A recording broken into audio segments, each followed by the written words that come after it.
Breaking news. Ukraine is under heavy fire right now. Russia has started its operation in several Ukrainian sites after drone attack from Ukraine. Zelensky in hiding as Russia strikes back and reportedly taking refuge in a fortified underground bunker in Kiev. Russian ICBMs, specifically the Iskander ballistic missile, which is nearly impossible to take down, are being used. Moreover, Putin has just held an emergency meeting with Missile Command, care of Russia.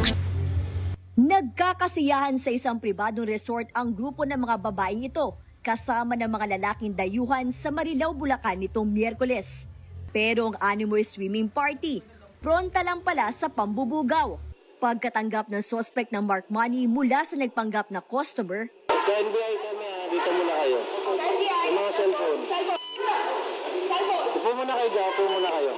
agad na sinalakay ng mga operatiba ng NBI Organized and Transnational Crime Division ang naturang resort. You know, I was once a part of the RDC-8 when I was mayor of Ormoc City.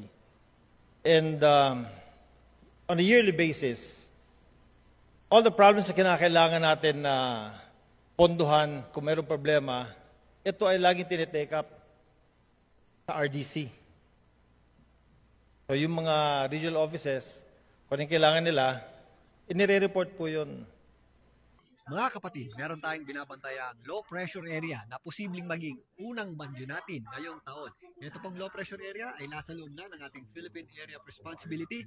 Huli po yung namataan ng pag-asa sa layong around 945 kilometers east o silangang bahagi ng Eastern Visayas. Ito po ay dadaan dito sa mainit na karagatan ng East Philippine Sea, kaya inaasahan po natin ang posibleng paglakas nito ngayong darating na weekend. Gustong ipabuwag ni Senador Jinggoy Estrada ang implementasyon ng senior high school na anyay dagdag gastos at pasakit lang sa mga magulang at guro. Ang sagot ng DepEd sa pagtutok ni Mark Salazar.